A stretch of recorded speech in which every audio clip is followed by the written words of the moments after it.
mibali bakufaka avant. Au nom de Jésus. Je te retourne pareil. Au nom de Jésus. Yo souhaite mibali bakufa avant do biso to kufa avant po yo tika. Parce que so yo moi ça mabe bana baby papa mais moi si so mobala za mabe mobala bengani mobala tikali femme seule avec lui faire beaucoup libana bien.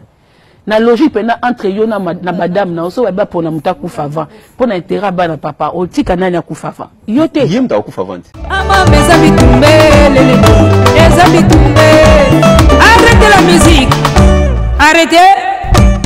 Katazoba. Big up la famille, on vous salue, on vous dit bonjour, soit bonsoir, vous qui nous suivez en ce net moment. Et nous sommes Boalououdou TV, la chronique c'est Katazoba, la chronique Intello, animée par Igel Women. J'ai le réel plaisir de chaque fois vous présenter cette chronique et j'espère que le plaisir est partagé à chaque fois. On est ensemble, il n'y a pas de souci. Arrêtez la musique. Arrêtez quoi? Un sujet très intéressant. Mibali bakufaka avant basibati kalaka. To basibakufaka avant mibali bati kalaka. Je suis tombée sur ça par hasard et ça m'a beaucoup parlé, ça m'a intéressé le sujet. Je me suis dit pourquoi ne pas rajouter quelques mots dessus. Likolo ya aussi elobami déjà. Et pas ya bandeko na biso basolo lia wa mama Kongo na David Mombele. Et c'est un sujet important. Et on a zolo mikolo na YouTube tozaka na musique té. On a aussi beaucoup d'autres sujets à exploiter, beaucoup d'autres sujets à parler. Hein? Donc maramba na YouTube eza ebele parce que l'homme l'homme ne se nourrit pas seulement de la musique ou du loisir. On a aussi le côté le plus important où ils ont qu'à place makasi dans la vie de l'homme, dans notre vie quotidienne, c'est la vie de couple, vie de famille. Vous voyez, ça aussi, ça compte beaucoup. Et pourquoi ne pas en parler? Alors, entre les hommes et les femmes qui sont censés partir avant, ou entre un homme et une femme en couple qui est censé partir avant l'autre, qu'est-ce qui est beaucoup plus mieux? Hein, Tourlobate Keni n'est bien parce que l'iwa est jamais bien. D'accord? La mort n'est jamais bien. C'est jamais quelque chose de bien. Vous vivez dans un couple, soit l'homme, soit le monsieur, la femme. Il y a l'un de vous va partir avant l'autre. Ça, c'est sûr. Sauf si votre destinée est que vous mouriez le même jour. Mais en tout cas, c'est des cas rares. Alors, nani il faut pas koufa avant. Nani il faut pas kenda avant. Nani osoki qui avant et vous allez moins bien que ceux qui a retard. Nani osoki aki avanté et kozala moi mabe mingi. Et est-ce que moi si to mobali c'est vraiment un sujet très pertinent hein. Il aime le sujet moro boy. Au moins na mora loba. Na mona TikTok et mona umbanga fo aloba. Ngam na so bache mama na papa ko na pona na nga mama. Papa penda banda kenda kaki kolinga mwasi musuzu. J'espère que beaucoup d'entre vous ont vu cette vidéo-là. Et en tout cas, voilà. Est-ce que papa ou maman, l'homme ou la femme, qui est censé partir avant l'autre, mourir avant l'autre? C'est un sujet très délicat, on ne sait même pas choisir. Mais dans la plupart des cas, moi ce que j'ai remarqué dans un couple, c'est beaucoup plus les hommes qui partent avant les femmes. Beaucoup. La majorité d'hommes partent avant les femmes. La majorité des femmes restent veuves.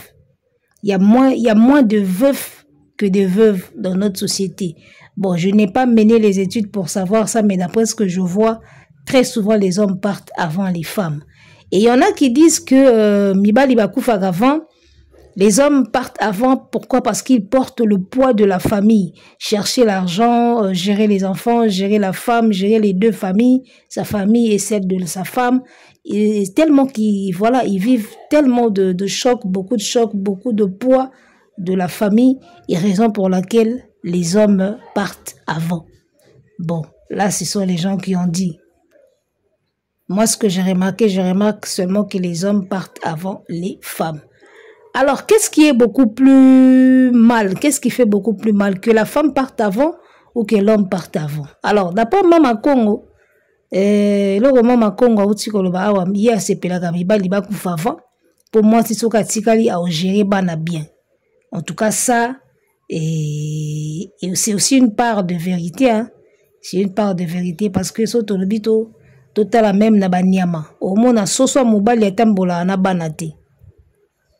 Soso ya mwasi o to bengaka poule nde atrenaka na ba poussin.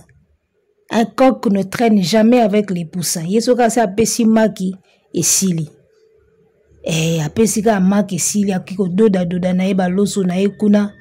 Et voilà, bana ana pesu tang ba okola ba komi na bango susu ko bunda na bango na ba komi bango su binemi ya père wana donc c'est un peu bizarre. Ça dit que les femelles même côté banyama sont les femelles qui restent beaucoup plus avec les enfants que les mâles. Donc mibali bazaka vraiment na banati. Alors d'après Mama Congo mibali il faut ba kufa avant pourquoi parce que basinde ba géraka bana. Basinde ko yeba ko tikala na bana, ayeba ko bokola bana bien.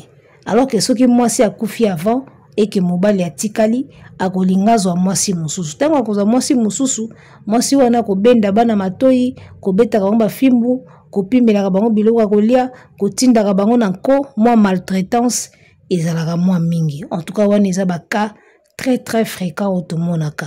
Mais mingi les cas ndingwana ti. Comme on dit toujours que exception ezangaka te. Tu vois, exception ezangaka te. Moi je connais des familles où oui qu'on soit partenaire il y a bien la vie, ezaka plus important. Moi si ozu mbali mabe obela mutu. Mobali peso ozu moi si mabe obela mutu. Donc faut toujours prier pour na qu'on soit partenaire il y a bien la vie.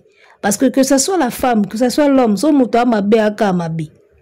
Tu vois, mobali akoko fait la mwasi akuta ina mwasi moya malamu aboko lipe bana kitoko. Et ça va rare oui mais ça possible. Tu vois, tout comme des Mama Congo azolo ba mibali bakufa avant mwasi atikala aboko la bana bien akomi na femme seule avec wifi aboko libana. Andi mape koza la femme seule ango avec wifi. Parce que il y a de ces femmes au so mobali akufi makolezo kangamate pour ça zalaka na batu. Pour ça zalaka na mutu. Il y a des femmes qui ne savent pas supporter. Bon, la plupart va supporter. La plupart va supporter. Pour ça, au pasteur Nabiso Marcelo, na madame Oya Koufi, ce qui est mon pasteur Moutakoufaki et que maman blanche Moutati Kalaka. Olinga mona maman blanche alingaka vanda nanwa umeli. Ta musuba linga boko la neka bana suki neka bongo malgré âge azaki nango. Mais mibali mukila na bango esenga aka makambo. Bango va supporter te. Donc bref, je disais que moi si ce qui a koufeli mobali a kovanda femme seule a continué ko boko la bana oui. Mais il y a de ces femmes là bakoka a pété. Elle a toujours besoin ya épaule moko ya mobali pour s'appuyer nango. Il y a des femmes comme ça. O bakoka na ba on peut koza la seuleté. Tu vois? Donc moi si oyo a koufeli mobali, soki pe azui mobali ya mabe. Yaya bana pe bako beba. Donc ezaka ate ke o mibali bakufa avant basi bakobokwa soki pe mwasi oyo atikali mobali akufi soki pe loba ndima kovanda ni femme seule soki pe mwasi wana azwi mobali ya mabe akoede pe bana te bana pe bakobeba omoni parce que moi je connais des familles où oyebiso mobali akufeli mwasi akufeli mobali loba bana bazala déjà mikolo. Bana ba de mikolo ba comme ba responsable za rande mususu ba comme même pas ba responsable ba comme ba majeur. C'est-à-dire moi na oya ko luka pe mbongo ne amilesi amilatisi déjà. So ba comme de ba majeur izalaka moi bien mais soki bana ba na miki et que mobali akufi. Loba peno zala une femme forte au continuer ko élever bana no bango moko. Mais sinon ba kozala kaka na besoin ya présence moko paternelle. Bon, on a besoin ya papa moko azala pembeni. Alors, soki mama oya ke ko lukela bango papa mususu. Soki akutani na papa ya mabe, bana na pe ba ozana ba problème. Omoni, ezana ba mibali mususu abali mwasi akufeli mobali. Mwasi wana ayena bana. Bana wana italiete. Ngana yebi couple moko boye. Moi, ma famille recomposée au kaka. oyo akufeli oyo kuna pe baye sikoyo kosangana. C'est-à-dire oyo mwasi na bana ne mobali pe na bana ne nayebi si yo me mystique. C'est-à-dire autant que mobali ana musala me pistonné ka bana na ye pistonné bana mwasi te bana mwasi sikoyo bao galérer mais bazoli bango père moko boye kaka par formalité azala wana bamona ye kaka azana mobali moko abimaka ndako moko na mobali alala ambetu mona mobali mais mobali wana n'apporte rien na bana na ye. Donc on va pena na ba Congo kia ngani. C'est-à-dire que ovandi pe na mobali boye bana no bazawana azo privilégié na ye ka bana ni azu mwana ni moko atina musala azu mwana na ye moko asali boye oya yo obunda na banka yo moko ndire ya zati. Je connais une famille recomposée comme ça. Omoni sans ayeba que muninga akufeli mobali ndenge to komi boye atika lokola liboko moko pona bana na ye asa besoin pe na épaule mutu moko a épaulé pour bana on a pu faut s'en sortir bana on miki bana besoin une seconde main pour pousser bango pe ba évoluer bakotanga nani ako pistonner bango na misala Congo lelo ekoma mutu fa poser au place fa koti sur place ba tia yo wana ya kocha Congo bakoma ko poser batu misala za suto lamka na tongo sukoli okena limete obina kezo musala esinga ka kitanvoi nani atindi yo ba ba par dérogation ba le kaboy o ba yete boya semaine prochaine misala ekoma bongo na Congo siko tango yo vandi na mwasi oyo azana bana na ye ozo kipeka ya yo ozo brancher ya yo ozo pistonner ba oya yo ya mwasi mama na bango azali mais boza couple ya moni so basi mosusu soko kufeli na mobali ko en tout cas soki pena bana na oneti bana bango na mike ou même si bakoli peut-être si bakoli tu peux te donner le plaisir ya kolinga no mibali mosusu o misala plaisir pour zape mutu mais na mona rapena tina te ya okende kozwa mutu moko boye oyo aoya ko bakiselo eloko te. Ça dit qu'il y a des hommes okufeli mobali bozwani bobandi kovanda do étiquette ka ya pamba étiquette ka ba mona ke bozo tambola azalaka na mobali bakotaka ndako mo babima ndako moko mais makambo na yo na bana no ozo sala ngo yo moko. Il y a des hommes comme ça ba maman mama Congo mibali ya bongo baza do azawana kaka formalité kaka ya mobali étiquette kaka nyoso ya bana na yo o papa na bango akufa ozo sala yango yo moko classe soin tout yo moko so yiko participer kana moko lia biloko ko lia eza bien mais eza nini eza toilette ya olele lolo ke toilette olele lolo bi toilette investissement de ba investissaka na mwana o brancher bango pistonner bango azotaloka aboui moko kuto so okebite akomisa ngo ndenge compétition ya bana no na bana yi nani ako réussir tala ba couple o mona ka surtout ba famille recomposée o ezana ba makambo yo kufeli mobali ya kufeli mwasi bokutani bovandi o na bana na biso komi deux camps deux équipes na kati ya terrain azo ide bana na ote a pistonner ka bana na yi yo siko bunda na bana no meboza couple par formalité ka ya couple moko koma kutu neti mwa koke o to benga na kini koke neti mwa concurrence mobwe bana na bana banani ba réussir mieux na vie banani ba s'en sortir bien na vie et comment neti mwa compétition moko boy na biso vie eza bizarre après il y a des femmes très zoba il y a des femmes vraiment zoba o soka tali pelande mambo zo kende akoko vanda ne ye moko aboko libana ye akeko bakisa charge moko boy aziki la ke maboko wala mbela ke ba fufu qui n'apporte rien à bana na ye o papa na bango atiki ba orphelin. Il y a des femmes bêtes zoba pena fandi na ye pera bongo azotala avandi na ye pourvu ba ofine mabele ba obeta ye mai na butu ya mona bisengo nyonso suki ka wana mobala zo pistonner bana noti a contribuer ka pona makamu na bango te do vandi na ye ka par formalité ozo kanope bien. Donc voilà, j'espère que par rapport à ce que Mama Congo nous a dit, la réalité à vie est belle. Ça une part de la vérité. Mais il faut que la réalité de la vie est belle. Il y a un lobaka.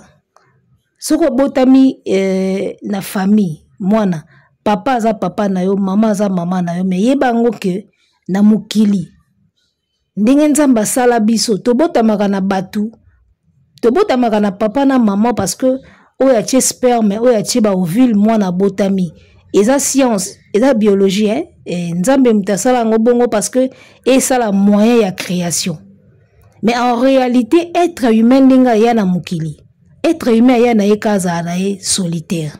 Pourquoi je dis que être humain existence n'est na mukili aza na un solitaire parce que t'as la même nzambe ye moko. La Bible balobaka le salut est individuel.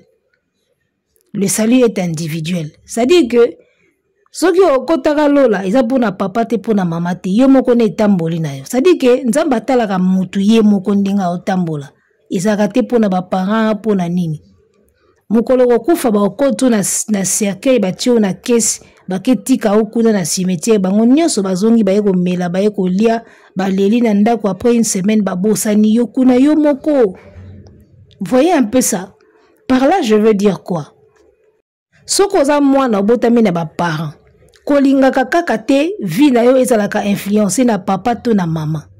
Pourquoi na bibongo? Parce que ta vie t'appartient. Ba pesi yo vie mais o etikali yo moko moto za maître nango. Po ni na loba bongo. Parce que na mona ba parents mingi tango bazoka ba décision batala plus ba sentiment na bango batala ka plus bango moko batala même pas venir ya bana. Omoni soki parents kufi on est la volonté na été. Mais prenons le cas des parents qui divorcent. Moi si azo sepesanga souté na kezo nanga mosusu. Mobali azo si banga sou bien te na kezo nanga mosusu. Tango basala ka ningwana batala ka plus ba sentiment na bango. Ba plaisir na bango. Batala ka te bana o siko tosa na bango nini. Un papa qui laisse sa famille pour que ne kokota libala toki Mario a que ne kolinga deuxième femme. Atali les sentiments na ye, atali même pas souci à bana. Une femme oyo a divorcé, a kolinga mobali mususu, oyo aza même pas kozwa soin ya bana oyo ye azo bokola, mais l'essentiel en est que babeta ke mai, ba finake ba nini na butu, ye azo kane bilengi. Donc ça dit que être humain asa na mo égoïsme moko boye, ba parents na biso bazaka ba égoïste. Tango bazoka ba décision ya ba divorce, ba décision ya kokota mabala ya kimakangu, bazalaka trop égoïste na point wana. En ce moment là batala raté sort ya bana. Yango suko ngana lobaka yo soko za mwana, olingi vi na yo zaka dirigé par ba parents etali yo. Soko lingo sala makambu na yo, po tango ba parents basala ka makambu na bango, basala ka ba sentiment na bango. Avant daka ba moni mwaso azo pesa nga so elengite, akele ye kokota pa mwasi mususu. Sa ye ba keso rabane za nini. Siko yo mwana polo ngwana ndaku, oke sa makamno zotala parent koloba nini, papa koloba nini. Ye tango akenda pa deuxième femme, atuna rabino, akipaka même sort na bino kozala nini. Akipaka te. Donc vivez vos vies les enfants, vivez vos vies. Les parents parfois sont trop égoïstes. Oromona mwasi akufi, papa bali mwasi mususu. Mwasi ayena ndako azonyoko lele bana, na kompona tendeni mibali mingi bayeba ati. Ba peso ba rapport a bana yo pomono yo beti mwana. Obona bena mwasi azonyoko la bana na kati ya ndako na yo me ozaka na ye olala na ye olamuka na ye. Omona ka zo na lobby akokende na ozanga muta kofina mabele na butu. Omoni makamba ndenge ezalaka. Bana mingi basi ya papa na bango bambanda mama. Ba nyokola bango libale kufi mama keto mama kufi mwasi muswa ye ko benda bana matoi yo papa oza wana me bana ba nyoko makana kati ndako place yoza. C'est l'égoïsme. Yazo mona ka mwaso mwa kende te ponga bilengi na nge okende. Bino bana bo benda na matoi bozo fuka maka bozo toka wa ba mai bosa misala makasi père na bino azawana. C'est là où je trouve que les parents parfois sont trop égoïstes. Donc, bana, il faut bien vivre la vie na bino. Il faut vivre pour soi et non pour les parents, ni pour son mari, ni pour sa femme. Il faut vivre pour soi dans la vie. Osala moana, vis pour toi et non pour tes parents. Osa moisi, vis pour toi et non pour ton mari. Osa mobali, vis pour toi et non pour ta femme. Voilà. Arrêtez la musique!